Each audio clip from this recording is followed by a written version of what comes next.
Polokala mai ia o e whewhini pa mo e leo ko ia o e kere a ko tau taimi o se mini te ono pe a mei he walo ko e ko tau polokalama ko i he whewhini ko e polokalama whawike pa mo e poate patoa ai kakai ai whahoka tu e mini se e wafotu whatai helu pe a mo akanete ta ai lauti.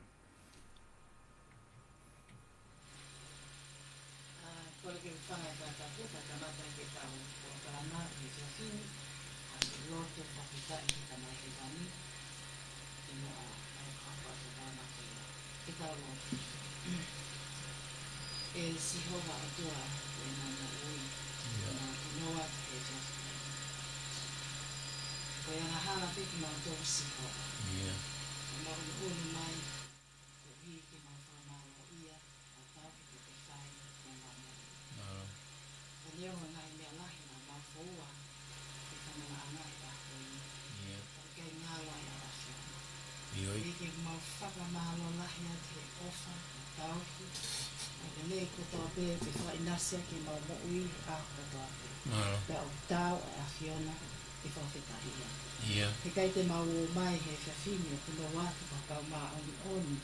Te mau mai te eki ko whakau ana hau. Ka mau mai eki he tau a Fiona, e whamalo ia, e kakai mā oni oni, whakau ai ki mau tō tau ana hau. E ko uhi eki, ko ho o whā, o kuope o te manu ai he ako tō te, o mau nahi whāmi. Mau whawhetai eki, ho kau, i he whonuani, o mau lawe mo nuai ai ngai aho whawhiawhia koe neu mau moui. Mau whawhetai ata ho tau he tamatui, ka maa taine kui ni, ka maa whare o haa mohe ofu moho eiki, ka maa eiki, si kau taula eiki whaiwhikau, ka maa si kakai ko toa pe oi whonua. O tau ke mau punou ke a Fiona, he ko koe ho mau tau hisi hova. Pea mau hua te whiawhi koe ni amana ke whai e mau ki polokalama ai poa te temo ka lati o e otumotuanga o wha. Ko uhipe eiki koe to tonu, mo ngahi toka te line, o ku whai hono muiaki, mo hono a tau eiki ko hi, he uku iai e ngahi to tonu whai o tua e si hova. Pea koe uhinga eiki e mau iheni he whiawhini, ke mau whaiha polokalama o e whiawhi koe ni, ko uhi eiki ke whakahoho ai ho huawha. Pea mau kole e huawha o sisu kalaisi ka halea te mau whai he whiawhini, kawai. Awe ke ao ke atamai mo loto e tangata kotoa pe, ai mea o ke whekao ke maulea aki. Ilonga ha mea o ke whinangalo ke ai tuke maulea ki he whiawhini. Pea o te mau irifia, pea o te mau situa, pe te mau foi, he malangai ai ngahi moni mea.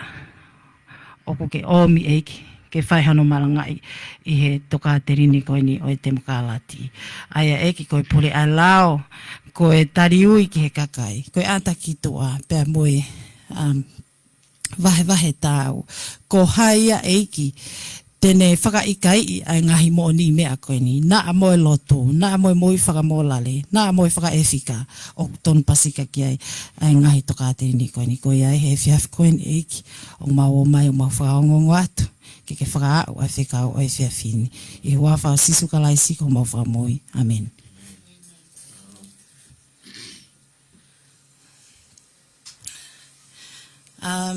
Kole ke uhufanga ngai whakatapu ko o seno au whaki, kai ata mok mau tolo ai whiawhi koe ni ke whai ai polokalama whakawike, ai poate te moka lati o te motuanga au wha. Ai aku mau heni ai, pia mo e sea o poate, ko whatai helu, pia mo akanete ta ai lauti, ko e kantiteiti, ai tongata punima, ai a whoki o kuni kau i he poate whoki. Pea aku mau heni ai he whiawhini ke whakahoko ai polokalama koe ni. Ko e tau mua whoki ai polokalama koe ni, ko e whakamalo, pia mo e tala noa ke ngahi issue ko ia o e whili whakafonga whalelea o e wawhi wataha, ne toki osi, mo e ngahi ngau e ko whakahoko e kau kantiteiti ke ngahi issue ko e ni he taimini. Pia mo ha tala noa ke ngahi whakakaukau ke whakahoko he poate te moka alati ai o te motuanga o wha mei heni ke kao. Whatai helu, ko uhi whoki ko hoto unga, ko e sea o i poate, te moka lati ai o te motuanga awha. Ke whainga mua hao ki tala noa ke tukunga uke ai poate i he ngahi ahoni. Malo, Melise. Peko kore peke u. Ngā uwe whakatapu ko whai. Ka whai peke i tala noa. Ko te unga lolotonga koe kue poate. O kai ke hariri uia. Iono ngahi whatongia. Ngā whakautau kene whai. Mo mea pe ke kai whanua. Neonga ko osi e whiri ia. Pea kua ai ngahi riri o hoko whunga whanua. Pea tau toi whito ke he kau tangata ma kau whiwhine politika re. Ka koe poate koe ni, o kai ke ririu ia, koe ke holo hono whatongia, pa o kai ke ririu ene tau mua, o kai tuu mao pe. Koe e koe tuu koe ke kahau, o kai ke haririu, ka koe mebe uhoko, o to tānaki mai, me ngahi whakakau kau fo o, tānaki mai moiwi fo o, he taimini, ke tuu koe ne poate he taimini. Pea uraki hono ua, koe kau, koe ni i koe na kantiteiti he whiri ko hiri, ta koe ni ko na wata me whatungia koe ya, ko osi whakawhai katoa ki nā tolu, ki nā unu mai, o kau me mipa kakato i he poate. Hai o hinga, o kue e tōlahi o ki nā tolu, o kue e tau kei whakapolitika re, koe whainga mai rieni ki mau whio, ki mau kau wata, ki whehimo ki nā tolu, ke wahe e nā unga tau kei, ki ina se si ngahi kau me mipa poate. Mahalo Melise. Whialahi whoki e sea poate te mokalati o te motuanga wha e whatai helu. Ko hi koe whahinga lau maalie ko ia o ke mao he whiawhini. O ko ke think positive, o ko ke speak positively i he whiawhini. Pea o ko ne agua e lau ki ai palovea pia kau siaina, ko taimiko tau whakakau lelei maupe mo tutui ai, o ko ne omi e ai vilahi. Pea koe ai whatai ko whamalo atu. Ka koe ha, aianga koe aho o wakai e whatai, ai sea o poate, ai patoa ki he ola koe ni o whiri whafofonga whare area koe ne tau toki maliu mei ai. O mai pe mua hao ki i opinion, pe ko hao ki i anga koe aho o wakai ki ai. Malo. O tui pe, o mea i pe kakai tō lahi tahe whanua, tau pēr tongani mo muri. Ola koe ni ko tau si tu aki ai. Ta kui kai ke lava he ola koe ni neongo, o si ho tau mawhai, si ho tau whainga maari ke whare reha tamini. Ka kune o whakawa e matapā e taha, o whalahi angi ki tau ngāo e ai. Ai ko utui, na tau whanonga mai koe ni ke he whiri, na e pe whainga avenue na tau whowai. Pea ku osi fo i ngā ue ke prosesi ula koe ni. O ku wapa mai mga avenue fo au ia, o tau siu ke nake ki tau amanaki, nake ki tau sio kia he kuhiri, ku taimini ki tau sita tolu kia he. Aia, o tau whakakau, ku tau mau fo i tau kei make he teu i mai, whakamama kakai, teu i mai tau kau kantiteiti. Aia ka toi whai whiri hoko mai, ko ku tui, e ririu lahi au bita pito, he ku toi tāna ki mai mo iwi ma ke ke tau tolu, mga hei mea fuau ke tau sio ke mga o ke ai. Mahalo Melise. O ko whiawhia au pito e whatai he whiawhini, hangei koe lau. Koe kau kantiteiti koe ai poate, ai te mokalati ai otomotuanga o wha. Na e kai teo ipe ki nau tolu ke nau hoko koe kau sevaniti ai kakai i loto whalea lea. Kana e teo iki nau tolu ke nau hoko ko kau sevaniti ai kakai i tu a foki. Aia o tau hanganaki atu ki ai, o ki kai uhinga e tau i kai i loto i he whalea lea ke tuku ai e tau ka poi. A ngahi toka te line koia o i whai totonu, o i pule ai lau, o e taliui ki he kakai. Hek malawa peia e sea o e poate e whatai helu ke tau whai ai ngahi whatongia mo ngahi ngaue koia i tu a whalea lea. He koe koe whai totonu ia mo tariui, koe mea ia o i potkotoa pe. Aia o koe ko whalea lea pe te tau iai, ke whai ai whatongia koe ke kakai. Pako whia lahi e sea he whiawhini, koe uhi, koe amanakia koe ia, neo koe tau i tu a, ke tau ngaue ai fo i visone koe ia i tu a whalea lea, ke ngau e foki ke to whangai ai toko taha ko toa pe moe a kakai ko toa pe oi whanua o ki kai onga hona o leo o tā palasia e nau totonu o ki kai ke toka ngai kina tomo toka kina tolhe society pea mo tau waka iai pe he kuiai whake mea he pureanga i whanua ko toa pe ko check and balance he ko tau waka ai ngai ngau ai pureanga pe mei toa pea o tau whawheta iki ko ene omi ngai whenga maari ko ia i he la o whanua ki tau whakahoko i toa. He malawa i he kunga whangofua he lau whanua. So ka tau hoko mua kia a kanete tā ai lauti, ko a kanete foki ko e kantiteiti ia o e tonga tapu nima, pea ko e me mi pakakato ia i he poate ai te moka alati ai o motuanga au wha ai na effective ia i hawa o November ni he osko ia e whiri. A kanete ka ataki. Ko uhi ko e kantiteiti whili ko e mei tonga tapu nima. I ho tuunga ko ia, ko e haha issue pe ko ha palo pale ma ka tau toi aian ke mahinoangi. Na ke pehe na ne ue sia lahi ai whili whakafonga whalea lea ko e niwe tau ni. E wano wataha. Sai ko to e whainga maari ko ni ke whamalo atu e Melissa. Ki he whehu i whakafo koe ni, wako whakapa pēni ke tau sea, ki a whatai, malo e lava mai ke tau Polokalama he whiawhin. Ka e tupe mua ke u whaia pe mua whakatala noa Melissa ki he whehu i. Ko e kono mo ni, nā kuongo iau o ko whaingatai. Lolotonga kempeni. Ma wahe ni e tau tala noa, me ngahi mea he te tawhaaki hange ko ni te tokanga i koe hai mea ke finance a ke te campaign ni me ngahi mea koe mea kehe ia. Ka ko kia te au koe kua ngo i koe na aku struggle au ia relative ki he kauwhakafofonga koe ni e toko tolu. Sai, he kai ke pehe atu au ia na aku si o tonu. Ki hangahi mea nai hoko. Ka kia te au koe ngo issue la lahi e ua ko whie lawe kia he whikaku mo whihui. Uluaki. Koe tauhi pe ko i kai ke tauhi ke lao whiri. Koe uluakia. Koe utali lewa ku whika ua o whihui. Koe whaunga nei whakahoko a ke whiwhale alea. Aia te ulawe lewa ke uluaki. So koe tauhi koe ke lao whiri. Koe mea lahi nā ku lawa koe o tāla.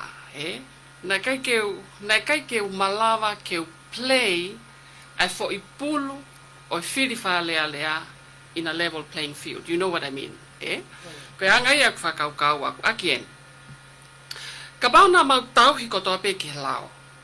Koe anga ku whakaukau. Hange koe ni. Oua te take bribe. He utap fo kia he lao. Directly or indirectly. Koe mea ia te mau koe ke te tauhi kei. Ka koe palo pare malahi ia ke te au. He nei kai ke ia haku. Kai ke umalawa e au. Ke whakakakato ai ngāhi mea o ku whie mao ke whakakakato. He koe ke mao e awia ai iwi ko ia. Ka o mai whoki he lao ia whakangatangata ke te spend aki. Ai a koe top koe ua mano pangatonga. Pea gai rewa tok whakakato kita o to whatongi a ke Electoral Commission he wiki ka hau. Ka koe mea koe nau lawa o tala koe bribe. Iwi maa lohi ia. O kune hanga ia o whakawhea e kakai ke nau whiri i kau whafofonga na nau whuaki atu. Hawhahinga mea pe koe paanga o a in-kind, pe koe tanuhala, pe koe tanke vai. Koe ngahi mea koe ia. I'll give you a specific example. Tau whili whale alea, November o tahawalu. Ai koe pongpongi tu apule lulu ia. Koe whiawhi tu apule lulu, koe tānoa pene au ki tonga tapnima. Kua whongi mai, ai ngahi fu lori, koe whetuku mai ia o e utanke vai, mei hofoa. Ai koe tuwhai ki masila mea, kawata fo ui, mohi hifo atu. Ka ki ulawa tala at this stage, how many pe koe hae lahi tanke na e tuwha. Kana e whai, e tuwha tanke ia, e whiawhi pule lulu, pia whiri he pongpong tua pule lulu. Ai koe tala noa aku, ki e bribe. Sai. O whainga taa au pito he tai mini, ke te hanga o tease pe te lava o whakawhai ke hei. Pe ko sirini e whakafofonga whe. Kau kiai pe maha mahalo au kia kiai. E tō taha koe na ne mau koe a whiri. Ma tonga tap ni ma. Ka koe mea koe na lawa ya o tala. Koe tokonia e pure anga. Koe tanke vai, it has to come from government. O kai ke toi ha whetu e hau mea. He koe kalasi tanke vai ta taupe. E aini koe produce koe i hofua. Sai. Koe angaini e kusio ako. Ko whakapapa pe au ia.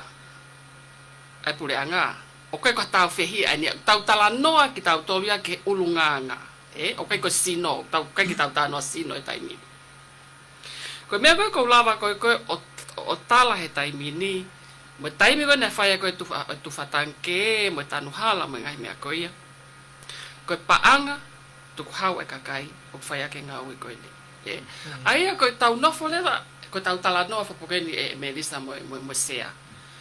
Koe hānai ha whounga ke unuai a tonga ki mua. Tau pe he suku tau whakahanga ni ke whiri hoko mai wafi oua. Amini wafi wani ma whamone mori. Koe bau lewa tau work towards ke whiri ko ia. Te tau whakakaukau i lewa ha whounga ke tau ngā wei e tau dolo. And that is why we're here. Ke tokoni ke pureanga. Ke nau whakalelei i e whounga ko ia ke ua toi hoko. Ka koe angai ne whakakaukau. O kwhai e nia he uwhonoa lai, whai New Zealand, whai Australia. Sai, let's say ka pau koe pureanga lolo tonga eni. Nau unu mai eni, tau whiri Novema a tahawalo. O kwhie mau ia ke laoi. Tau pehe mahina taha pe mahina taha moi konga ki mua ahead of the election day. Ke iai ha caretaker government, ke nau hanga nau tauria whakalele whonua.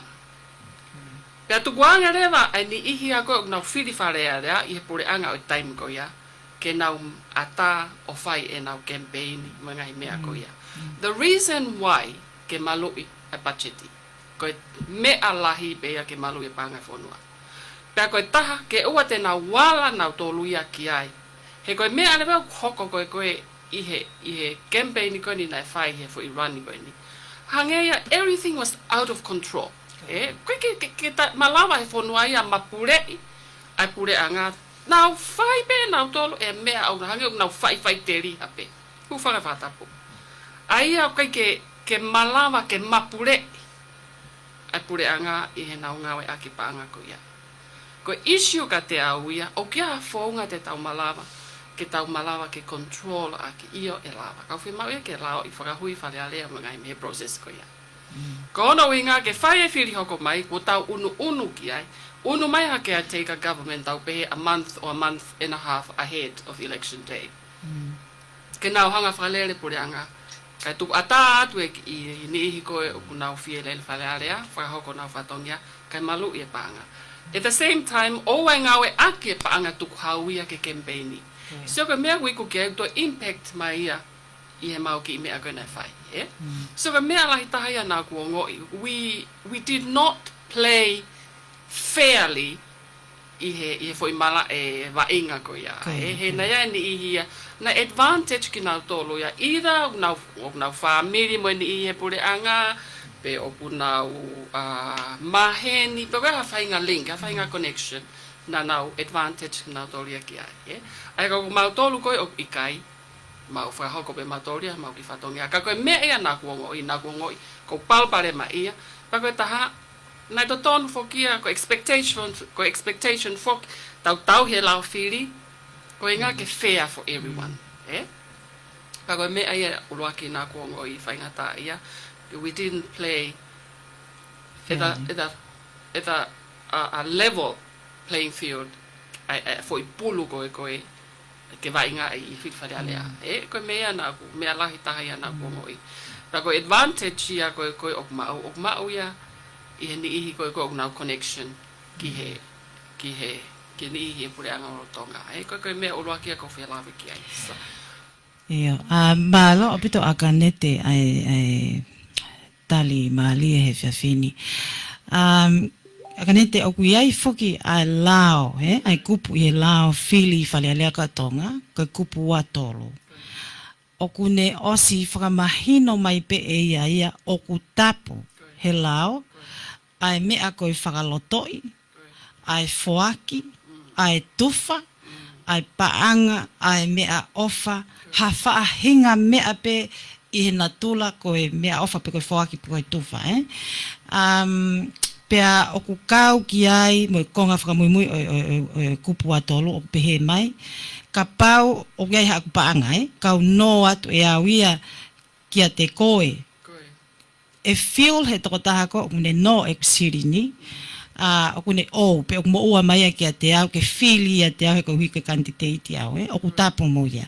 Pea mo e mea e taha hangi koe ni, ko ha aku whakalotoi, pe ko haku whaaki, po haku tuwha mea ofa paanga mo ngahi mea ko ia, ke whakalotoi ake ke voti ia te au, kantiteiti, pe ko e whakalotoi, ke oua voti ia ki hoku opponents, pe ko toko taha ko o ku whili whakawheka ko i kia kita.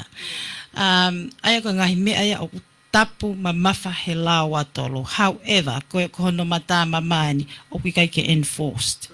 O ku ikai ke ai o tau whakamanatu, mo whakamahino ki he society, pe mo i kau kantiteiti o ku tapu. Pe hangi ko o lau ko ane nai, directly or indirectly, foaki hanga tonu e kantiteiti a ngahi paanga pe ko mea ofa. Pe ko indirectly, ko e ku fau e ku foaki i ha another person, pe ko hatoa taha nge taha, ke ne whai ea e tufa ko ia. Aia ko yongo fo i fonga ko ia, o ku tapu mamawhaia he lao he kupu atolo. Pea koe kupu ono lewa o koni stu tone e akanete pia mo whatai. O kune whakangofua ea ai whalea lea, ke tuku hataha ki tua. Ha whakafofonga, pe ko kantiteiti ko osfili at he kakai ki loto. Ka pau o ku mau ha whakamo oni, o kune mau e kupu atolo. Ai koe kupu ono ya o e lao koni stu tone. Kune whakangofua e whalea lea ke ne tuku ha kantiteiti ki tua, pe ko whakafofonga ki tua ko whili at he kakai o whunua, ne mau e ai kupu atolo ko ia o e lao whili whalea lea. Pea aku mo na pito e akanete ai mea ko ke lau. Koe ko ha tau talato, ka koe tau whainga ke tau whaito tonu. Tau malanga e whaito tonu i whale lotu. Tau malanga e whaito tonu he api ngāwe. Tau tala i whale ho tau ngahi loto whale, ako na ki e tau whanau mo mea ke whaito tonu. Ka koe hau ke tau practice ai whaito tonu, pa tau whai ki he lao, he mea koe campaign kantiteiti.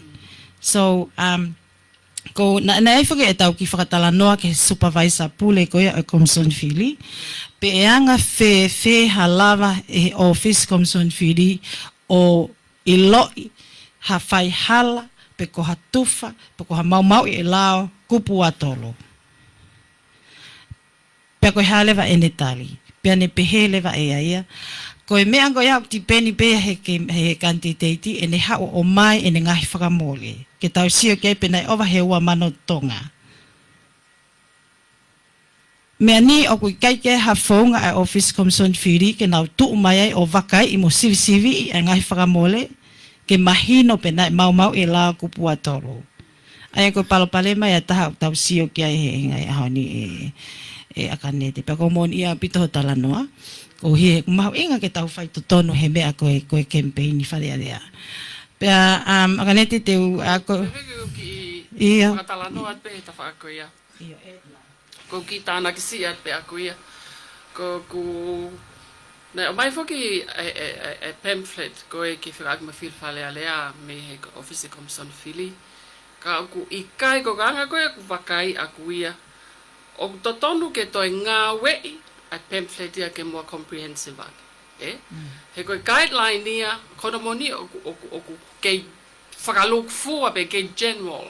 Ka aku lahi au pita ngahi mea ia whia mau ia ke ki whakamā opo mai ke māwange, ke tokoni ke kau kantiteiti. He koe taimi koe o kia e loophole ai, o struggle lewa kantiteiti ia i he whilwhalea lea. Aia ke te au ko o whie mau ia ke ia ha whainga guideline, ke develop a guideline ia he Office Komsoni, ke toi ki i detailed ange, ke tokoni ke kau whilwhalea lea, he taimi kong nau whilwhalea lea ai. He tange koe ni, koe ngai mean o tapu, tahau a tolu wha, tosia pa lisi mai. Ko uinga ia ki ai ke nau spela mai he malava pe ia ke lava address. Ko no tuku whakaluk fua mai directly or indirectly. Te ilo I fefe. He? Ko anga ia. O kia ia u keisia hifo. He? Nei tala ia he no pere. Mo fili ia mea. Sai. E to I fe aia. Is it directly or indirectly? Maybe indirectly. Ka kia te au e kei palbarema pe ia. He? He fe mau ia ke te hanga e kita ia o verify, whakalao pe whakapapau ia whainga whaunga. Ko mea whokia e end up ia ke court ke nau determine. Ka ko poini aku ke nau hanga si pela mai ke mai no ka ngahi mea no tapu o se patoki lisi mai. Ko uhinga ia ke moa comprehensive ange ke tokoni ke kau candidate. Sai, kono uhinga uki ka ke comprehensive ha guide ia. And there is no guide whatsoever. Except I for pamphlet pe ko na o mai ko ke kau candidate. O we kai ke matolu ia mahalo ko is a very thin volume. It doesn't help at all. Ko Aia ka pau e akanete te toe hanga o aia ke mahino ange ke kakai toko lahi. Ko hiko lao o koe ke aware pe ku ilo katoa ki ai kakai o whanua. O koe kakai o nau misteri nau toki he lao fili whale alea. They are not fully informed pe o ku tala noa e lao he taimi ko toa pe ke nau si ilo ki ai. So, aia lewa koe whatongi ai o Fisi Komson Whiri ke nau humai o whai iyo. O whai ha whanki I whaunga ke ne hanga ea o whakamahino ke kakai ko ngahi mea nuk tapo. Tatau te whito ke kau candidate campaigni. So aya pia mo whakamahino ke kakai hangi koe ni. Ka pau te utokoni ke candidate he tuwha ane so pingi ke kau vai pe tuwha ai paanga o kutapu ia he lao ko hinga na mo uai ai. He ka kouhi koe kai ke aware kakai toko lahi. Pa wai pe kakai ang nau aware nau toki ai ka nau toko ni ipe nau tolo ai candidate kouhi ke tuwha ene ngahi mea o whama mea knowingly whai I he ilo pau o kutapu he lao. He? Ka koe uhifo koe vai ko ia e tau hanga enforce mo e tau hanga whakamanato, mo whakamahino, teke mo ua he me anika ki ka whaipehe. He peai ka kai tō lahi, tata te whito ki kau candidate campaign, o ku lahi e nau paanga a nau tōlu, kai ke lawa si kau candidate tō lahi o masive siva ho nau nima, neongo e nau mao e poto, mo e atamai lelei, mo e whai totonu, ka masive siva ho nau ni mahe paanga. Ke nau compete whaka paanga, mo kau candidate ko ia, o ku iai e nau business, o ku e nau paanga. Pea o ku kai lewa ke serve, ai whai totonu, mo justice, mo fairness, I he taimi ko o ku hoko ai ngahi mea ko ia. Iyo, e whantai, Ed mai ki ai, tānak mai ki ai. Nai lawe a anete e nai ki he mea peheni. Fe ke hu mah pulang fa taimi he taimi ko wofi ai a campaign ko ni ha winga ke na to nga ina to nga hi issue fa pulang ke wa nga ya ke hani I lolo tonga pulang yo na mafai ke na hoko ia te na lavo spela mai ko na fa tonga fa pulang ka hi time tatao o hinga ia ke fa malo hi hono en campaign ana ko whanonga wia pa nai hoko pe ia. Ko ngahi mea bena hoko I hahake. Ko ia. Nau tuwha taware ngahi o mea. Pe a o ko whai mo ngā ue o watu he taimi koe ke whiu po uri. Ngā ue po uri. Ka hawi ngā. Tala mai ko whatongia pe e pure anga. Ko ia. Whatongia pure anga ke ne mau I tutune pure anga. Whatongia pure anga ke ne hanga o tuwha e koroa. Kai ke hinemi pe ko koroa e pure anga. Ka osi ko sino ko ne fai tu fa direct po indirect ka ko kola pure anga hoko la hi hak pe ko me ko na lavga ga nete nga tanke ko en tu fa ko kola pure anga kan f ka fo ye nga hi sino ko o kempedi na fereni na maheni na felave ko ia o tupu e na fai hal pe ko tupu fai hala ko tui o mo na ga nete ko vai ai sistem ngau e pura nga ai ko ton ke fa o la fo o ko hoko pe taimi o fo ke campaign to re pura nga tu ta fa ke mai pura fa taimi ke na to ka nga o to hoko me ago ni Ko mai kolo e pure ngao e aki e ngahi ni I kuna campaign ki na to. Ko me hana wa ko fatonga be tau kau me mi pa poate mo tau kau candidate pe pepe ko tau kau popo. E nau tau atai na ko mo nau fia pe ke popo neong e more ka tau se e fare area. O ko te sio ke te kau popo hol hata tau me o al pe da to kolo pe ke tau ni mama mo lo toma tau nga ku fai. Fo matala na akanete. Mo na akanete. Si fai to ton pe akanete no fatongia. Ko ki me pe ma u ko me a pe I. Ko ka ni ko na tu fon to tanke. Tau ilo ka to ko tanke ka to pure nga. Tu fa te tam ko fitu ko tu fa ko tam ko fitu ko tam te hala fitu ko. Ko nga me ka to pure nga na wa ki na to campaign aki. Kai. Ko me ko fatonga I ya. O ke tu ma pe e tau poate mo no kau mui mo no kau pou e talanga ni ma ku maa mo loto maa o ko me a to wi ke pe ki tau masiva pe tau fai halai no tau ke fai pe to fa tongi tau fai malo merisi malo apito e fatai helu koe whaunga ko ia o caretaker government pe koe pule anga whakataimi o ngā oe ake he ngai whanua te mokala ti lahi. I uhinga pētaha ke oa na a pā o si he ka umawhai ai lepa tuku hau ai whanua ke anau campaign. However, ko hono palo pale mai ako koe o e sistemi pe ko e whaunga e pure anga ko he taimini tongani he ku kai ke whakamawhai na kai whakamawhai I haki a take a government ye pe ko pure anga whakataimi na e whaiwhake wheho I ke supervisor pule office komsoni I he lavat kai ane e fiafi o e ahoni pe ko haha ane lao ke ta whaaki ko ia ke hanga koia e pure anga o mai o whakalea ai ngahi tokoni tanke he pe ngahi tokoni ai pure anga I hono whakafou ia te ki nau tolu pe koia na kantiteiti koe lolotonga he pure anga pe koe whakafou he kau kantiteiti ai ngahi vahe na anau Filipe e nau tolu ko hui ko nau kau mo ki nau tolu ki whakafou ai bias he favoritism aia na e whakafou pe he lewa e supervisor pure e pita voki ko mea ko ia o kutoki awea ke vete me he whakamau anga ka ko anga ko e kusio ata aku me he tawhaaki koe ni o ku palo pale mai ai o koe palo pale mai e whaunga ngā wea koe office commission whiri he koe ke nau lava o whai hamea ki ai. Kia te au moeanga koe e ku whakakaukau a ako.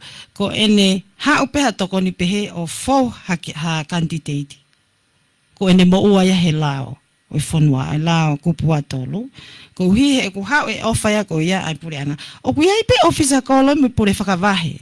Ke ave ai ngahi ofa e pure anga o whakafoa he kona whatongia totonua o e pure whakavahe me ofisa kolo ke tuwha ngahi ofa ko ia. Ko ha o ku whakafou mai ai he candidate campaigni ke ne whai e a tuwha. Ko uhi ke ne hanga whakaloto e kakai ke whiri ai. Ko uhi ngā ia. Ka tau ai tonu pe ai mea koe he whiawhini. Ko uhi ke whiri ai mo mau ai loto e kakai. He ko tau na tula whakatanga tāwhu e akanete pe mo whatai. Ko whaaki mai pe haki mea kia te au. Ko vai hoku loto oko.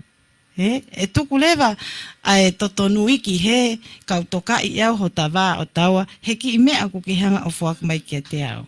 Pe aku pehe. Pena e na tula pehe ai ngahi tau mua lahi. O e whaaki mai ai ofa e pure anga ia o whakafou he kau candidate campaign ni ko hi ke whai akono whakalotoi. Pea ki lau ko a ako moianga e mahino I ai kupua tolu. O sima oa ai candidate campaign ni ako ia I foi lau ko ia. Kai ke tau hoko mo ke tau whehu I hoko. Ko whiweke ki Ia tānaki atu. tānaki mai. Na ku lawe whoke ane nai ko whie lawe ato awia ke konga ua I whehu I uloaki, Na ke whehu mai whoki koe haia issues e whilwhale alea, ko kawa ato e awia e ono abuse e lau whili, but I'll focus he primary, Pa koe mea tāna ku whakaukau ki ai koe whaunga koe nai whakahoko aki o whiliwhale alea, Ai koe the actual conduct o elections, Ko tui pea uia e Melisse pea mo whatai helo, ko tui te tau tui tatau pe. O ko tau whatongia foki koe me mipe patoa. I e ngahi te whito i tui o tau tui ki ai. Ka hoko rewa hanga i mea aku matawai vai e whanua. O tau tuu, ke tau whaiha mea ke tokoni ke kakai. And that's why we are here. Ko uhinga o tau i hene ke tau whai e Polokalama. O kai ke pea ke tau to e matawai vai. Koe tau ohake tau talanoa i. Na tau unu ki mua. Koe hae mea te tau whai. Ke ilo he kakai o tau tuu. Ke tau whakatontonu hanga i mea. Ke aonga ke whanua. Ke unu e whanua ki mua. Ke whakalakalaka. Koe winga o tau hene ai. Ka koe whakatalanoa au ia ki he whiri. Pa koe whakapa peo ia heni ki Office Commission whiri. Mwene kaunga. Koe koe hinga nia koe tau talanoa tō no ikai. Koe tau talanoa i, ai ngahi mea au tau pehe, whie mau ke whakalele, ka tau malawa ke tau unki mo. He koe osi koe ai whili. Kou tui, nā tau tatau kotoa pe, nā tau wheu ia e tau tōru a results. Aia, nei makatuunga nia, i he ngahi mea pe nā tau sio ki ai, he anga koe hono whakahoko, oi fo i process koe ia. Koe mea oluaki ko whie lawe ki ai, ko whie tuku atu e au ia e Melis. Nā tau whakahu foki e tau tono tau lawa atu ki Office Commission whiri o whakahu e tau application ke toe lau. Ai whiri. Ki tonga tapu uluaki, nima, fitu, moi hongo furu. Ka ko whie whakamama wha i hen. Ai mahu inga ke tau unu, ke tau whakatonu tonu. Hangai mea, na ikai ke lelei hono whakakakato e pureanga. O kai mantui, as I said, o tau whakapa apape ke kautaki, i taim tatau, o tau when ke tau whai o tau whatongia, ke tau oatu e tau tawhaaki, he tipeiti, kai malawa ke unu, ki a mea lelei ang. Kako seko koe prosesi ia, koe tau tipeiti. Kai anga koe tau lawe, ke ngai mea koe nai hoko, o tau whe mao ke tau whakalelei a processi, Ai au ku tau unu lewa ke whai a recount, pe ko hono to e lau e whiri. Kou tui, mahalo pe he kai ke ai hafu whai ke kehia, tuku kehe ka hoko ha mana. Kau tau unu tau toria ke whakapapau i, na e whakahoko lelei a process ke vote count, pe ko hono lau e whiri. He nai magatuunga foki e tau unu ke recount. He nai ia ngahi me aia nai kai ke whakama opo mai ke mau he taimi nai whakahoko ai whiri hange koe ni uruake. Na e totonu ke ai ha observer i e whiri. Koe tari koe nā mai me Commission whiri i o nai iai. Na e o mai toko taha me New Zealand High Com, Australian High Com, me British High Com. Pa me station pe ia ngai whitutuku pau pe. Kana kai ke lahi ia. Koe anga koe o e tau unu whakatemo kalati e Melisse koutu o ke os mea i pehange pe ko sea. Ai mahu inga ke iai ha observer ke nau hanga o scrutinize a CV, ai whiri. Aia ko, mo sivi i koe fo i whatongi ai ak matu ak mahu inga. Kana kai ke ia i he polling stations ko toa pe. Sai, kana au tala noa lewa pe a moi ofisi pe nau pe he, o tāpuni e border ia. Ka koe anga koe whakaukau, ka pau tāpuni e pōta, te nau lama o provide ha observer in country. Koe tari ke ai iyo. They can do that. Ka koe whea ui, ka mena ke nau whai ai. They have the money to do it. He koe budgetia koe pure anga. He koe anta komsonia e paremia. So they have the budget to do the job. Ka koe whea ui, ka mena ke whai ai. Ka pau rau tau unu ke ki whakamāpo opo mai, and have integrity in the work that they do and the service that they provide, na totonu ke ai ha observe ai ke stations ko toa pe. Even ka pau ke maia internationally, ke provide totonu ke ai ha tahia in country. Te tau unu lewa ke tau hanga lewa secure mai me civil society, u NGOs, ko CRC, very capable people, and they can do institution, educational institutions, he lava pe a whai. Ai ko mea ulua kia na tau lava o tala. Na kai kia observe ia. Ke to koni ke scrutinize I see he polling stations. Ai ko mea ulua kia ko fia lavi ke. Ke fia lavi mai kame. Ko mana tu ipe e akanete na e whai whihui ko yake office Comson Ferry, he? Pena e whakalea o pehe ka pau te uhanga whakalea i he kulea aku, kai maupe ai o hinga tatau. Na e whakalea he office Comson Ferry, na e awe ke kau High Commissioner ke nau hoko ke kau observer. Kake mana tu ke kau High Commissioner nau toko whaape.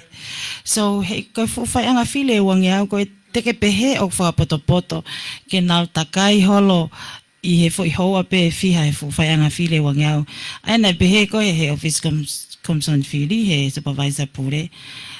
Ana kai ke fu a pehe ia ke nau kawa kotoa, pe te nau iai pe kai. Aia kutau sia lewa tau toluia o whehu ia lewa ai tuunga pau, mo tuunga malo, ai vote ai kakai he taimi ko koe ke ha observe ai i he whei tō whai anga whili pe koe polling station. So, mana tui mau pe koe leo e taha, pe koe vote e taha, o pele ngesi, o mahu inga. So, ka pau lewa o kai ke iai maluia ko ia pe koe security ko ia i he polling station, pe o ku whakawhehu ia lewa ia. O pele ngesi ai mea koe whili, ai kakai he taimi whiri whakafofonga wharea rea. Akanete, mahina ka te ana ke lawe ane nai ke tau, ke recount, ke toi lau ko ia oi whili. Aia oku ikai ke whakatau mo, pe te tau i kuna, pe toi huat ki whalea lea.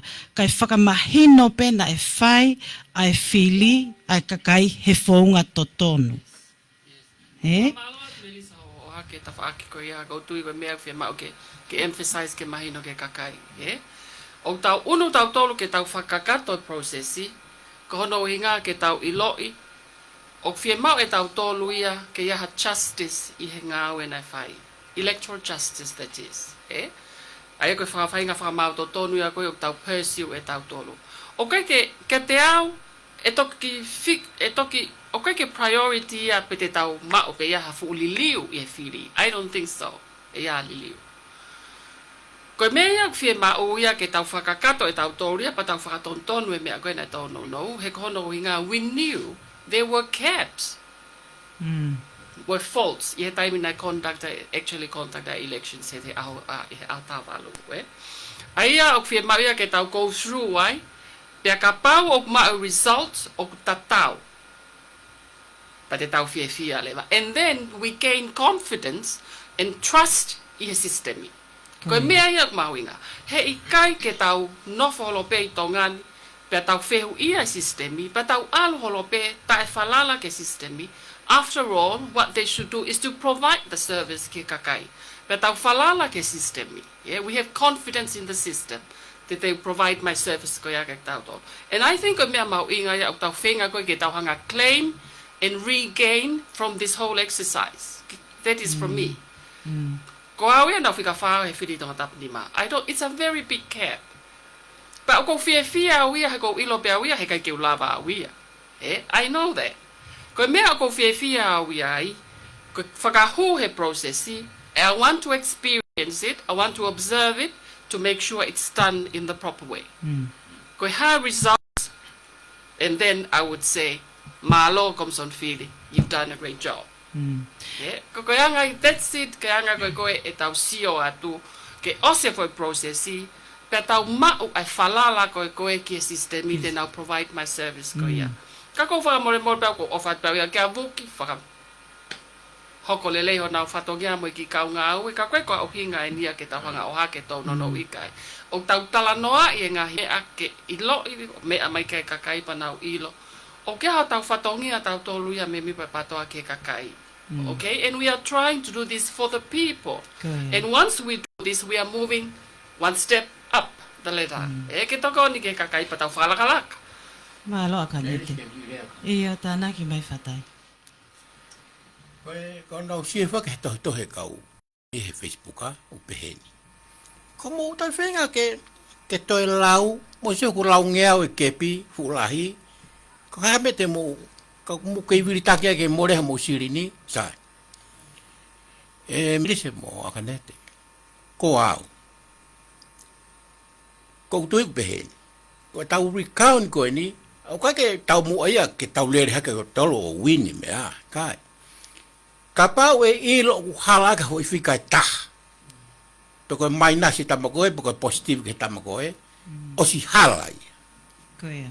e to nga ko hala o i kai levo ke fala ang e fu nga go na fai sai fe leva a to nga ko ke recount ni tau tau e tol foi recount e fa aya ko nga me ko ke to lau o ku fere ai a fe hala ki ko pe ka pau e ilo ho fai ke heni porque fica o nete ka pa na ma ben lo te au e ilo ge o sang lau ku te mata be o sang ia ku foki hi foi o hive hiwa ka ke ilo wa foi fe hala ke neta ke halau te tau lau faka ilo eni ko ta fala la process kan na fai pe ku kai Ko ia. E whantai helu, ko e kupu taha fitu ko ia a kupsi i taha, o i lao whiri whare alea. O ku whakango fuai ki ha kantiteiti, ke toi lao ene whiri, tatau ai pepe i kuna pe kai. Ko e mea ia ke mea e kakai whanua, o ku i kai ke tapu ia, ke hao ha kantiteiti ke lao ene whiri. Whango fuai he lao. So mea whai te riha pea kantiteiti, pe tene pe kiai, pe alo lao ene whiri. Ka na iai whuke ngahi, na iai ngahi, na kai ke pehe ke tau tuha ke pehe ke tau o lao, ai whiri, ka na iai ngahi whaka ilonga o i aho ko ia, na i whaka tupu ai tā laa ke whiri koe ni. Te utala noa pea o ki he aho ko ia, he ko au na aku i he whai anga whiri i tonga tapu o luaki. Ko aho ngo sia lahi mono o oku he whelele aki holo he tāmai ai kakai neongo koe ke mga awea he office comson whiri ka koe hui koe nau ilo pau ko toko taha te ulawa toko ni ki nau tō nai ya o toko lahi he kakai koe toko ono na nau ita pia nau mamahi ho nau loto he nau o atu ki he whai anga whiri ko whakasitu a imai na tomo nau ngahi mari ope he mai he kai te mou whiri mou toho e koe ke mou le sisita. Sai, ka koe ilo pau e au, nai o si le sisita ka kai koe ni, pe iai mai nau whanki lai pepa, koe verification slip, pe koe whanki lai pepa, ke whakamo o ni aki nai o mai pe me office comson whiri, aki e makatuunga koe ni. Ka pau lewa te ke aluatu moho ki, alatu ku whakawhi atungia i mai pe whakawhainga ta ia i ho whiri, pa ke oange lewa ki he office whai whiri e ki lai pepa ke whakamo o ni i aki, na ake osi le sisita. Pea i he taimi koe na e me atai kakai koe ni ke nau whiri, ku talamai ia, e kai tari ki lai pepa ia. He koe peke nau le sisita. Sai, koe mea lewa nai whai, ko e taimi e ku alako whiri, kau tā ke office comson whiri. Ke mau lava trace e ngahi hingoa koe ni pena e le sisita pekai. Pea trace hako mau, pe talamai ke nau foki ki whai anga whiri o whiri. Ia e kakai toko lahi na nau fok na toko nau ngai api, ia kakai na nau ona toki ngawe, o si whakamea pango ia ki nau tolu, kai ke nau tawhia mana tau whiri. Pea ia e kakai na nau si poaki he ngawe ka nau toi foki mai o whiri. O hoke hake koe ai pepa, o kui ai peho nau hingoa o nau tolu. Ai ko ngahi mea pehe na e whakatupu ngai ai tā laa pea moe a whakawhehu ia e ki tau tolu ai whiri koe nei toko si. Pea lawa e whaahinga o whiri. Ai kaka ia tau whiri, tau whiri. O mai ka se te who o ia, kukumi hake ia e koe ke ia ia. Pea whehu ia he kakai koe ni koe, hae uhinga o koe ki hena ho mau hingoa, ko hi ho mau toto whiri. Pea koe tali lewa office comson whiri koe ki tau tuku hifo, ki nau tolu. O pehe mai ia, o ku foki pe koe ia ki he wheitu uko koe, na ke hao me ai o maari mai ki he wheitu koe. Ka koe whehu i koe a kakai, na aku osi transfer mai au ki heni, he ko maari mai au ki heni, o toto whiri heni koe hae mea au toi whakafoki ai au ki he. Pea na e whaiwhake whehui e ka nete mo whatai ki he office comson whiri. Koe haha nau tāri. Ki he kakai koe ni o ku nau tala mai kou double registered pe ku lesi sitawa. Panau tala mai. Ko me ape na nau lesi sitawa ki nau toluia. Pea na ton pe na foku na to ke feitu ko na na rak lesi sita. Ko ku feu ile va ke office comson firi. Ha mena ke mo inform dai kakai ha wiki taha. Pe ko ha aho e tolu ki mo ke nau ilo ko wai fe hala ki mo nau ngahi lesi sita. Ka tuke nau sito ki me at he aho ko ya o ilo I he fai anga firi. He? Pea mo ngahi whaka ilonga pe hange ko ia koe haa koe ni, koe whakafuaka vai, o kakai, wai kakai kuna os come forward o tala mai. Nei te kei keu lesi si tau ia, kana wala pa whakafuaka vai tohi tapu ia. Keu whiri. Pea uwhehu I lewa ki he supervisor pureka office comson whiri, pea ne pehe, o malawa pe whaunga koe o ka pauna ke lesi sita. Pea pao lewa nei te kei ke lesi sita, o kuhalaya. Tapu he lawa. Ka koe uhi ko kakaya koe nina, te kai ke lesi sita ka whakafuaka wai tohi tapui. Koe uhi ngai anai makatu ungai, ai pehe ke tawo whai recount, mo whai hono civi, mo whai hono whakawhehu ia, ai systemi koe ni, ai office whai whili, pea moia koe nei whakahoko ai whili. Ai ngahi makatu unga koe ia. Kai ko hatau tala tō, ka mahalo pe e whatai mo akaneti ko taimi, ke tau mua whai e mea totonu, ke tā mwe loto he ngai aon. Ki tāna ki atu pe e Belisa. Ko manatu ia ke ai mahu inga koe whatongia o media he foi general election. Ka kia te au ia e totonu ke lele iange whai whatongia e media. Koe na iai u polling station ia ka waia te kiu ai na ko lele mai me ai na tala filia na tala filia o se filia te kiu kana ke ha media ia o fanongo ke fili ma foki mai na ke ha media ia so ko yo media outlet I tonga ni ko ne apure anga a A3Z ya moina Catalina FM Walfit.5 na ke ha none of them were there ka go sio ke kai ke transparent ai foi processi ke ataki tua hono tai tuku mai ai fili ai le koti ko mana tu ia ia hinga fili tai mi ko matu e tai mi lai ke nga ue ai motu ako tavake tabake fusmalo te fanongo ko ne tala pe ko ha fili me afeitu ko ke ila pe ko ha pe na fe pe telefoni ko ne tala pe ko me feitu ko ya o slau me pe tavake ia heretio Kak mahina foki ia ko ngahi data ko ia o te kai ke whaka officiale ia. Ke ui mai ia he count ko he pureanga he komson fili he osi ai fili. Ka ko sio ke nau feinga ke whai ho nau whatongia ko tukuangi a information I e taimi pe ko ia and that is very reliable. You know what I mean, Ai ko taimi pe ko nau talai ko a newsi tape ai ola ko o fili ko osi ai ai me mi paia o kau o media ke nau hanga o report. Pa tala mai pea he taimpe ko ia. Toki hau whaka officialia ki mui ku osi. Ma o he kakai a newsi, Ko mea nau sio ko ki ai. Pea toki o mai foki ai official lia ai pure anga ia e os nima me tataha. Tataha po uli. Ai au tau pehe me hoa ia e fitu. Ko foi vaha taimi osi ai fili he fa ke tata e fiafi. Pe au fokia ke curfew, Te tau whawhewhau ia lewa koe ha lewa e nau mea nai whai. He foi vaha taimi ko ia. Te tau lava pe tau tauria assume o tau pehe e malawa pehe ke nau manipulate ai ola. We don't know. Ka koe ngahi mea ia ko pau ia ke hoko I e taimi koe o whakaware ai. Ai pa ko ta fo na ke transparent hono tu mai results ya ki tua so ko matala ko ngai fili ki mua o si be tu mai ta wa ke fusmaro hia mea ne te ke official kana ta muy piton ko mo on au pitoi ko me ko ni na to fanongo au ia ke pe Catalina ko ai uola hen ko si ma ka ke fa ngofua ke uhanga o tuku atu taimi. Sai. Uraki o kake tau taane ne fai ngongo.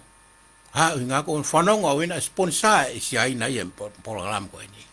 Ko me kata wake na sponsor pe pure anga tonga. Pana tau taane beke ne tukuangi. Ko me ko ni na sponsor ko isi aina. Pa pure ire isi aina ore te ke fukama folo au ku montala te mea. Po pulai a Katarina i mo ka fai ngongo. Ha inga ku sponsor pure isi aina. Aia ko tau whiri ko ini, kue si aia e si aina. Nā ho tolo sponsor mea, nā pūre whoki nā o tō. Aia ka pāu kua nā, hoa ko nā whitu ke whamatala ke ai, nā urongo ka nā toke ensinia e mea, pāu peke tau maha mahalo, koe haa uhinga. Uraki ku haa uhinga ku sponsor si aina ka keke ai pe tau tolo. Aia, kua hea mata pā, e tau maha mahalo, mo e tau kai fie maari e, ua, ko popula me ko ha tala ta ta na ka fa ngongo ko ia pe malo Fatai malo apito ko te whakamana tu pe ko mea ko kumo mea mai he whawhini ko kuputa ha ono kupusi taha o ku whakaha mahino pe he lao whili ko ene osi pe lao e whili whakaha he whawetaha o ku asi lelei pe ia he kupukoni ko whakaha he wawe taha. Pea ko tui ko me aia na e uhinga i hono ai e media ke ngai media outlets ke ngai whetu ke kepe ko hi ke lava o whaipau ke foi tutuni koe a lao. However, kono parparema akanete hangi koe lao koe a office comson whiri. Nai pe he. Nai ai pe ngai whetu una e lava ke whakaha mai pe ia ngai whitu e nai kai lava. Ai mahino mai le vaia. O ku kai fai pau e office comson whiri ke foi kupui lao taha ono a kupsi taha. Ai ona pehe na tolu ko hi foki ko no a whakamo vete ko fai anga whili o lahi hake ai ko wangi au a tonga tapuni. Pe aku nau pehe le va nau tolu ko ke lava i media al ke whitu. Sai ko imagino ko ai fine motuani o peheni. O ku malava. Ka pau te ke o ato o kau ngā we, whi toko taha he. Pea nofo pe toko taha ko he station ko e media. Ka nau report mai he ko kuonga ne teknolosia.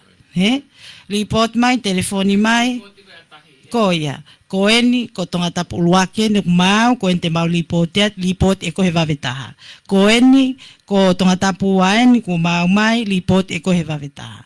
So, ko kia te au moanga ko e whakakau whapoto, ko mea pena i mei malava. Ka ko uhi, ko transparency, o kui kai ke alasi e pure anga ia moha toi sino, ai to tonu, ai mitia, he kui pe lao e mitia ke nau tau ataina. O kui kai ke whai ange, tata pe ku ke private, pe ko ha konga, pe ko ha mitia ko ke anda, i he mawhai o pure anga, o kui lao, o ku ke tau ataina, pe wai lau whakamamanahi ki ai, o tau ataina mitia, ke whakamafola atu, ai ngahi information ko toa pe, whelave i moe whonua, whelave i moe kakai e whonua, whelave i pe moha mea o whelave i kai kakai whonua. Hange koe ngahi mea he pureanga. O ai fufu. He koe uhi, he o kutapuia he lao. So, ka paulewa iaha mi tiaia ko nau pehe mai nau tolo, he kai te mau malawa ki mau tolo whakamafola atu, he ku talamaia me he komson whiri ke oa mohafua. I kai, o hala ia.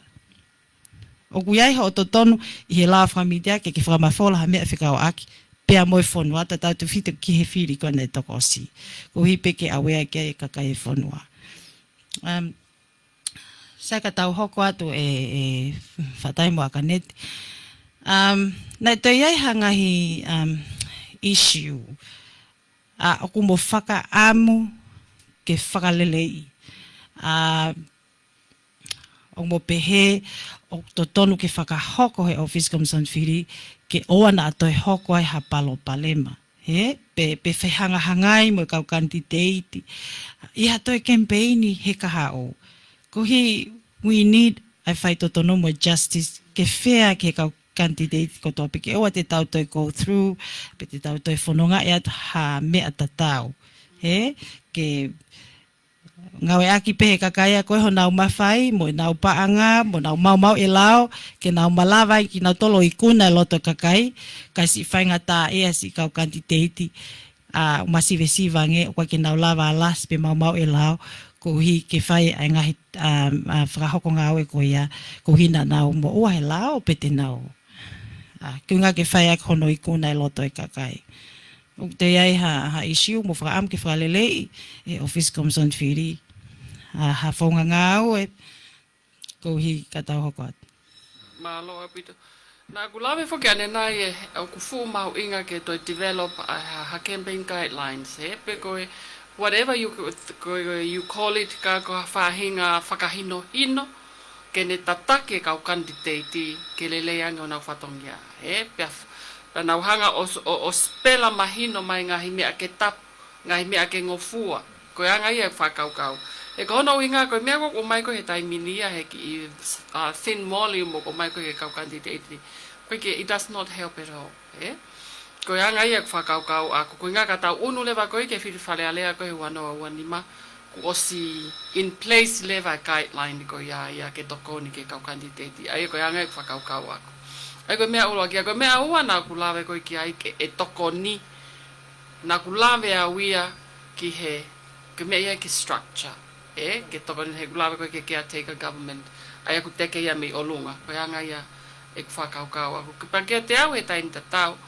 o ku tokoni foi process ya ko ni tau fai hange ko recount o kai ko tui ko foi ta o fili to ko lahi ta haeni pa ko te recount to ko lahi ta penia he ta ta he ko tau tolu pe he pato o kai ko fa fo ngai me u constituency ke he na o apply na tolu na recount ak mahino mai o fu fe ma o ke fai hanga o he Comson Whiri na ke lave fo ke na ke examples hange ko ni na ke lave ko ki no fa fo ka ba he ka policy mai afua aya ne hanga ia o mai ka te tau tolu na kai ke properly instructed ai kakai ke nau mau ai fo imahino tatau ki he mea ke fai ko hange mau ke atu he to ta ko mea ko mau ke atu e ia he and I think ko hoko ia palpare ma aya ko professional competency na ke ia ke hanga ko sio ako aya ko tau unu atu ko ni ngo tau hanga o whawhehu ia e anga nau whawhatongia ka toko nia ka ke nau tol ke nau hanga o ki i tau pepe nau whakalelei ai ngai mea o whiema o ke whai hanga o i ke whiri e wano ma koe ki i mea pe ko whetana ke atu ke Patai te aha mea te ki tāna ki mai? Ki tāna ki pe ko whakaamua ki sponsor pe pure anga e umea koe ni o te ange siaina ke na honga sponsor kuni ngā whatu tāma ke puti kau siaina koe ni kui he ni mo mana tu komunisi o ka tau whelawhi te tolu mo mea ka hi ko po hiwa tu ene toa fo more da ka no ingoa ka ko mea pe na spua ke ia tu ia ke komunisi ko u puha ko na tau toka ngai ko u tasi pini pe ia ko tau ngai filiki mua ko puha papa ku loka ko fu tasi pini ko ni pa pe ki strip yo fusi aki o ko tu ko supply ko siaina ko uhinga ko na nga pule e mea o populai me ka fai ngo ia ke lau ta ta ne fai nau mea pa time da tau mo ya ko vie mo tau fonga fili ko a pe tai lokai ko tai bon ta na ki ai o ka ke fai ke tu ko e lao ke always hai supervisor he uta puha mo to ta na fe o ave ki office ko na ha be me ale ia o pick up tau atai na pepe na au na roka no hoe ka me ko yo kai he ka alu ka ke na ma pick up ai ka ke ho ia mo tu ko lao merisi fatai malo apito ka koe ki tana ki pena ak fatai koe ka ia leva ha ka tahak na sponsor kita koe nau fo sponsor pe kita tolu koe mea ko ke nau ala mai ko ke nau fai tu ni mai ki tau tolu ko fo mai ke pa nga ke fa ka ke tau nga mahalo ke ta fa ki ko ia he ke tau fu alasi ko vi ko ke tau fu mau pau pe na fai tu ni mai ka koe anga pe ia ai sa sala mai ko anga tala noa ki ai ka tau ka mau inga pe ki tau lave ki ai he ai mau inga ko ia ke oa te tau whakaataha ka sponsors ta tau ai pepe ko hai ke nau fai tu ni mai ki tau tolu ke tuku ai e tau whai to tonu mo tau whai ki he lao. He, o ko kai ke uhinga ano sponsors kita hataha, ko hi ke hawa ia o whai tutuni i kita, pa mo pule e te whonga ngā ue, o ko whai o whakatatau ki he lao. He, pea moe ngahi mea pe e nihi hange koe ni, o tau whakaamu ke whakalele. I koe whai recount koe ni ai kau kantiteiti koe au nau i he malu koe ai poate te mokalati ai o te motuanga o wha. Ai ko taha, ko fitu, ko ngofulu, ko nima.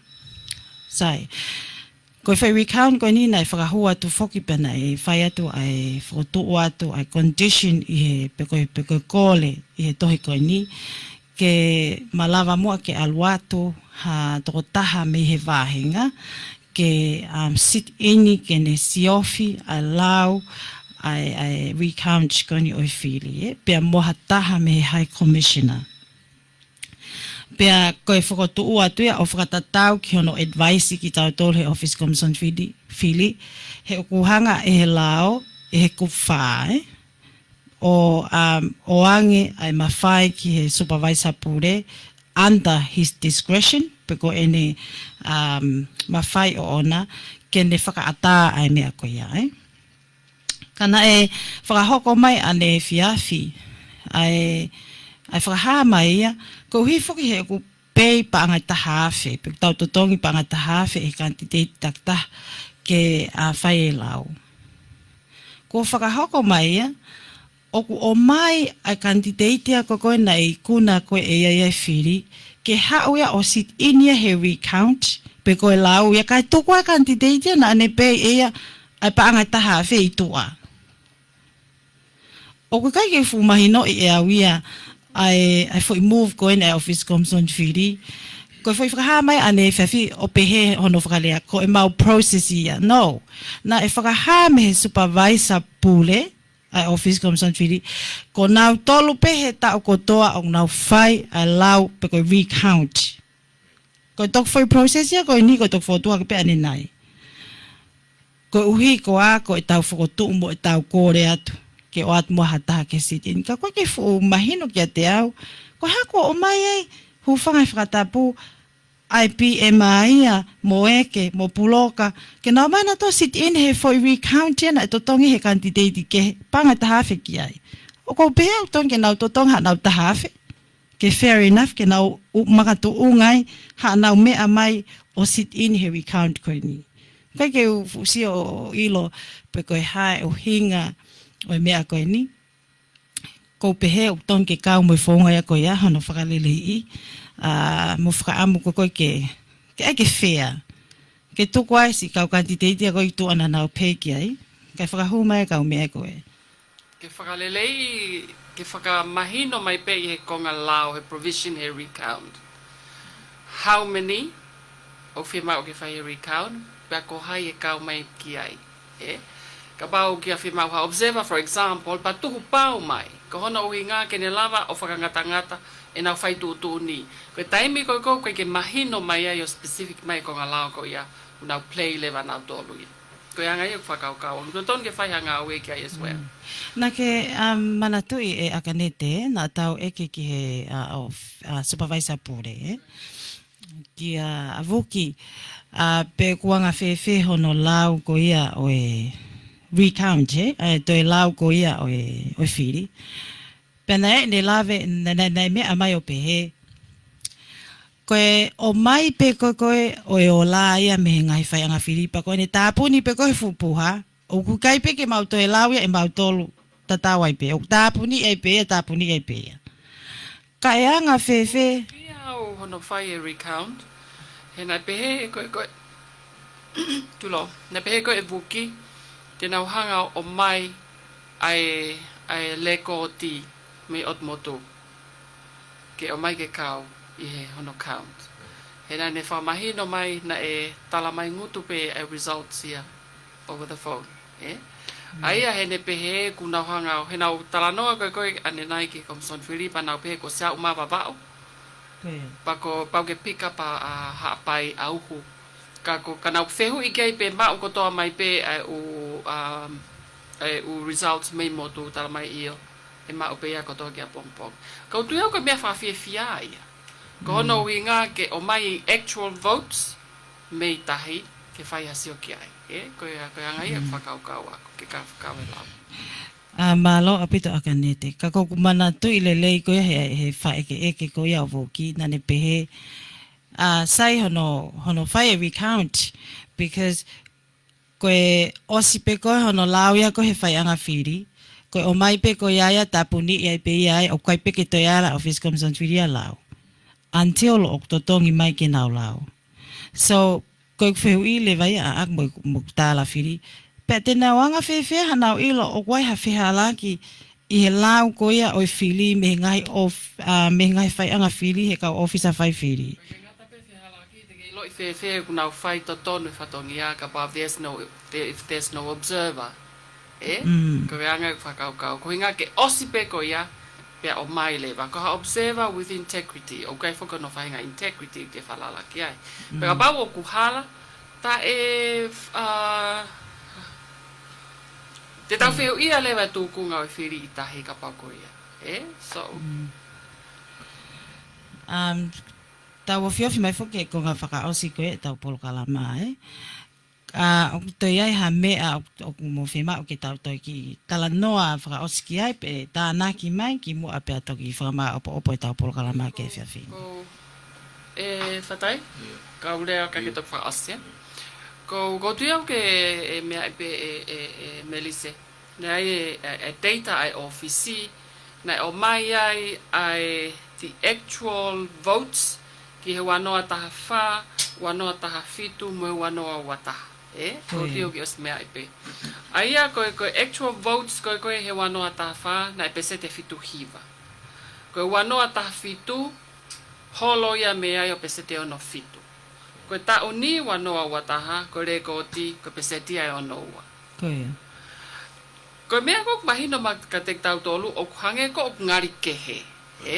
Ko ui ngai no ngari kehe ai. Fitu hiva wanoa taha wha, ono fitu e noa taha fitu, pea o marogo ke ta uni peseti ai ono ua. Ka koe ta o lesi sita lahi taha ai. Koe ta o lesi sita lahi taha e ni o ta uni. Pea lahi ange whai anga whiri. Pea lahi lewa ngai whaunga na ngā we aki he Office Commission ko ngā ke whakawhaingo whai e kakai ke na womi o whiri hange koe ni kai ke ka pao lewa koe ke ngā we ako National ID te ka lawa peo ngā we ako passport maho any other valid IDs ko driver's license o whakaatape Aia koe ngahi mea whakawhaingo whai o kui kai ke hiki hake ai peseti ai whiriki o lunga ku toia ki lawa. Fitu hiva, ono fitu, ono ua. Te tau no wharewa whakaukau, what has gone wrong? Koe ha mea, o tau whenga ai Commission Whiria ke hiki hake a number of voters ki o lunga, mo lesi sita. Ka koe number of turnout ia o toi ki lawa. O kia e mea o kai ke tonu somewhere, Ai ko ma o ko me Office Commission Whiri ko ta o lahi taha ne le sisita fo o ka ko me ko fehu ia ko ha o to la loai ai peseti o whiri he tauni pe o ke me ngai me a hangi ko ni e anga fefe ai tari fehu I mo tari ui ai Office Commission Whiri te nau whakawhia maali e fefe e loto e kakai na nau os le sisita kai whakafoki ki nau tolki api ta e whiri te nau tari whewhei ai tā laa mo whehu ia he kakai a I kai ke oange e nau toton whakonistu toni ko ia ke nau whili he ao ko ia.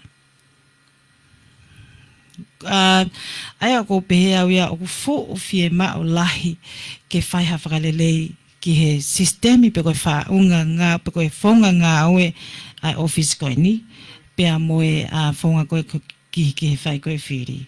Fie mao lahi ai ngawe lahi ki ai. Pea mai mea taha o kiai ki mea o ko fie tānaki. I he aanga ko e ku sio a ako me he tafa aku whakapolitikare. O ku ikai ke natural, o unnatural, pe o ku ikai ke malawa ia e hawhanua. O kai te ke hoko ia hawhanua. Ke tō hawhufo I pāti e ta. Tō hawhu, mimei tō ko tō ki nau tōlo ia. Kai lava hafo ilisia e tahana o si neimi mai e hawhahinga. O nau lava ki nau toki whalea lea. How come? Na anga fefe. O kai ke whakanatula ia i he malai whakaporikare. Koe anga ia ai sio ai ki whini matua koe ni me he ta whaak whaporikare. Te whatatape. Ka pao ko whenga whiri kone mautolu he ni, na whiri toko tahawhi ai. Whatatape. Na ai whiko o lai ni i pehe i he resisita, ko me ae, pe angen lai pepe pe alo whiri. Ko tau recount kone whai. E ilo e fo i lai ne koe tohi resisita, koe tahawhi, e ilo koe tau lai pepana e tahawhi. Pe osean koe ni, ukai i ilo ia. Tala mai beho whika au, kai tau whakatau hoa moe, koe lawa ilo he tau mea koe ni whai pe. Whatai hangi koe lau koe a supervisor pule he hono whai ke eke koe a whikau ak mai mea koe. O kuai whake mea koe recount e, aia koe lau, toi lau e whili, aku whakangofua koe he lau.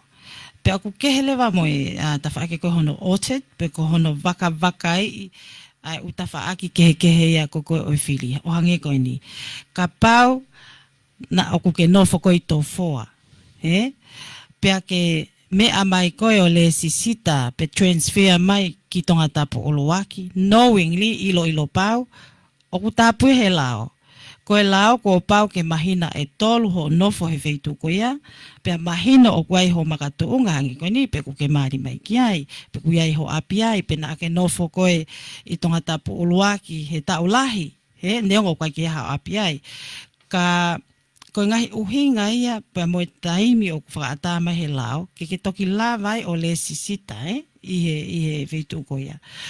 Pea, aia koe ngahi whanki wakawakai i ko ia, orchard, Aia nai pehe he supervisor pure ia, ka pau tau whia maa tato ke tau orchard ai whiri koe ni. Te tau alu tau tō moe tau launga, ki whakamau anga, ke vete ia me iai, ke whikau i ai office commission whiri, ke hakule ai whiri a ko ia. Aia ko hono kehe ia koko o recount, pamono o titi, oi lau. Aia au tau ngāwe atu pē mamali e ki ai, ke hakule hu whangai whakatapu. Ko uhi pe ke whakalele i, ke oana tau toi fau he palo palema tatau, he whili wharearea i he tau ke he tau ke he tau. Ai whaunga ngāwe. Au te ei hame au mō tokanga ki ai, kai patuku atu ki a kanete kani whakama opo mai tau ki Polokalama he whiawhini. Malo? Ko ia. Ko uhi koe ni koe tau, whinga koe ni ke whakatonu tonu. Ko hea o hinga, pehe e nihi ko uhi koe tau tō. Sai. Nai whakamatala a sāsipo hiwa, kene whiri koe ni ko hiri, ai koe na whiri e mone tā, whakapapa pe koe tau tākoe ni ko pekia. Nai mālohi a sāsipo hiwa ia, koe nai mālohi koe whiri, kane ne kei whakailo pe ia neta. Ki he totongi koe ni whakaloto i. Sai, ka whai talanoa mahu inga a pita i. Neongo koe nai mārohi, ka nei kei whai pe ia whakailo ko e hauhinga, whi mau pe mo o ni mo whai totono. Koe tau ai koe ni, tau more ki tau tolu, tau rusi ki tau tolu. Tau kei whi kumi pe ki he mo o ni mo whai totono.